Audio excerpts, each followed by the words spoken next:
still on what necessitated God becoming man, which is the incarnation we are talking about. In my last video, I made us to remember what transpired in the book of Genesis chapter number 3, where God released the punishment upon man, and that punishment can also be regarded as judgment from God. And it was that judgment that proved God to be God of justice.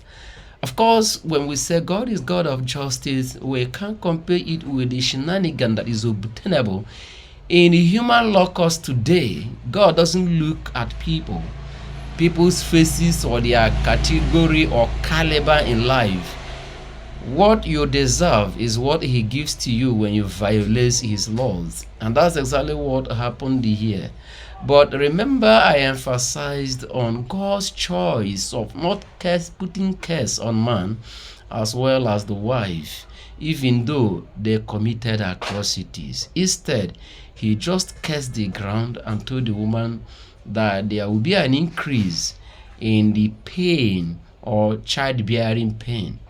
And we emphasize that it is very, very atrocious and beats the human imagination and thought. The way human lives are being wasted today, especially in my own mother continent, Africa.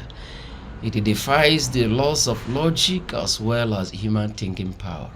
Permit me to say further that this particular judgment God gave to man speaks volume on what man's life will be like. Let's look at that place again in Genesis chapter number 3 from verses number 17 to 19, and it says, "And to Adam he said, because you listened to your wife and ate the fruit I told you not to eat, I have placed a curse on the ground. All your life will be a struggle to scratch a living from it.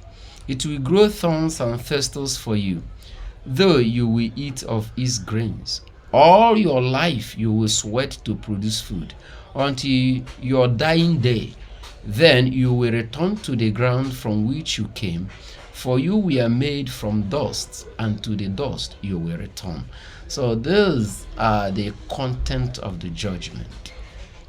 If we look at it, it is very, very disastrous. Can we analyze it? Number one, he said to the man that all your life you will struggle to scratch a living from the ground.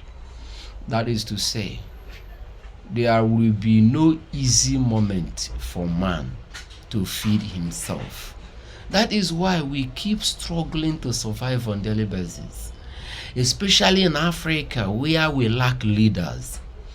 Government as an institution is there to help human beings to survive when there is a synergy of ideas, a synergy of productivity.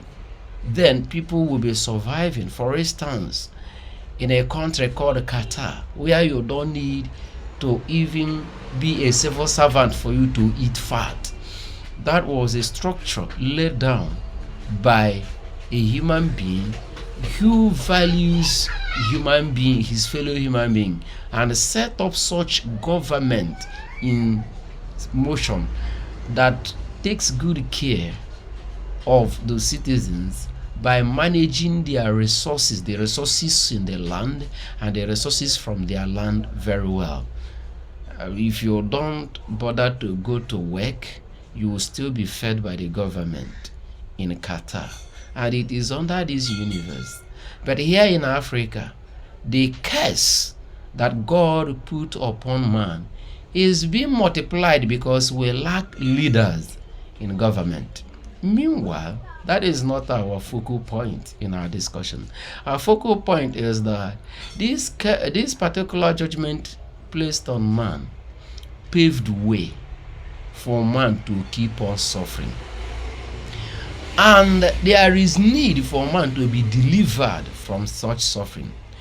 Also, the statement went further that the land will grow thorns and thistles for you, instead of being productive, producing food for the man, then it's further, I want further to say, all your life you will sweat to produce food. That is why there is no easy way to make it in life. But that doesn't mean that we should now suppress and oppress others in order to make it. It is a punishment placed on man. All these things paved way and created a high need for God to come and redeem man from such pain.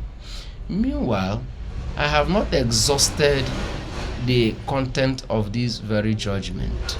In my next video, I will throw more light on the content of this judgment. I remain Pastor Elisha, the rising voice in Africa and the reformer with a difference. Thank you for watching.